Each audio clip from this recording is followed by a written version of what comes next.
Halo sahabat Miss Queen dimanapun Anda berada, kumaha damang. Di kesempatan ini Mr. ML akan coba menganalisa atau memberikan suatu informasi yang gue dengar dari beberapa sumber media.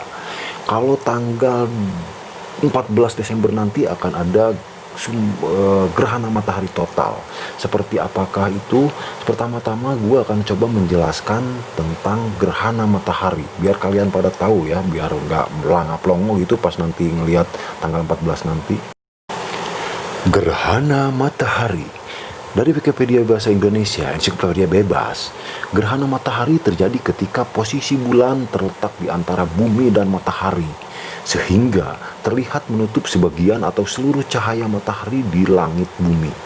Berdasarkan cahaya tertutupnya matahari, terdapat 4 jenis gerhana matahari: gerhana matahari total, gerhana matahari cincin, gerhana matahari sebagian, dan gerhana matahari hibrida atau campuran.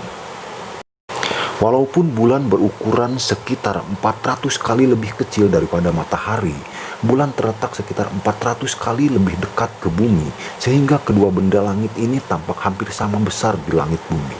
Karena orbit bulan berbentuk elips, jaraknya dari bumi sedikit berubah-ubah sehingga kadang tampak lebih besar dan mampu menutupi matahari, menyebabkan gerhana total. Atau kadang lebih kecil lagi dan hanya dapat menyebabkan sebuah gerhana cincin ya. Gerhana matahari cincin.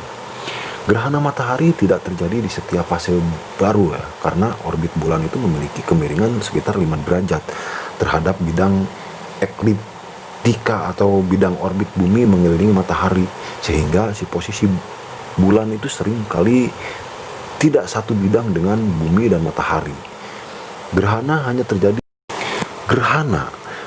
itu hanya terjadi ketika bulan cukup dekat dengan bidang eliptika pada saat yang bersamaan dengan bulan baru itu.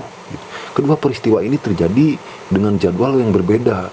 Bulan baru terjadi sekali setiap 29,53 hari.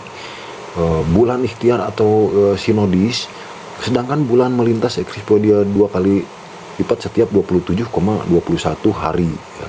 Bulan draktonis, karena itu gerhana matahari ataupun bulan hanya terjadi pada saat kedua peristiwa ini terjadi berdekatan, yaitu pada musim gerhana.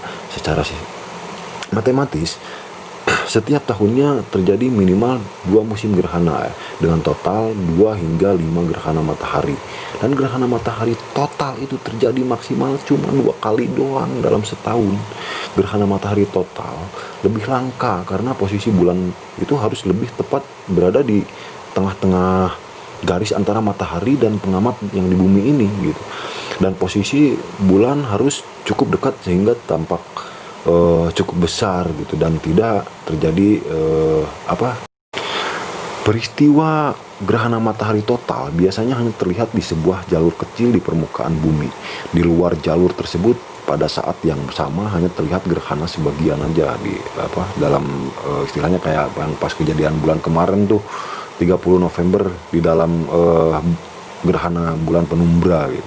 Gerhana adalah fenomena alam ya yang terjadi pada sejarahnya, sering dianggap sebagian tanda atau firasat nih kalau zaman orang-orang zaman dulu, dan dapat memicu rasa takut karena matahari tampak hilang dan langit menjadi gelap secara tiba-tiba. Karena tempat dan waktu gerhana matahari masa lalu dapat diketahui melalui perhitungan astronomi. Catatan sejarah mengenai gerhana, misalnya gerhana matahari Asyur, memungkinkan sejarawan mengetahui tanggal sebagian peristiwa masa lalu dan memperkirakan tanggal atau tahun peristiwa-peristiwa yang terkait. Perubahan posisi rasi bintang saat terjadi saat gerhana matahari bulan Mei tahun 1919 digunakan sebagai salah satu bukti teori realitas umum Albert Einstein. Mengamati gerhana matahari secara langsung, ingat nih guys ya, mengamati gerhana matahari secara langsung dapat membahayakan mata kita.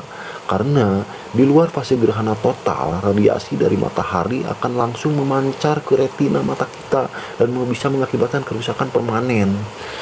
Untuk mengamati matahari, tentunya kita harus dengan cara aman, digunakan filter-filter tertentu untuk melindungi mata kita, untuk bisa mengamatinya kita nanti secara tidak langsung. Misalnya dengan memproyeksikannya ke sebuah layar kertas menggunakan kamera lubang jarum gitu, seperti teropong atau teleskop kecil. Ya cukup sekian penjelasan tentang ramalan nanti buat tanggal 14 Desember. Bagi Anda yang penasaran dan pengen tahu, mari kita nonton bersama-sama tanggal 14 Desember nanti. Dan siapkan APD masing-masing biar mata kita sembuh ya, biar mata kita nggak apa-apa gitu, aman.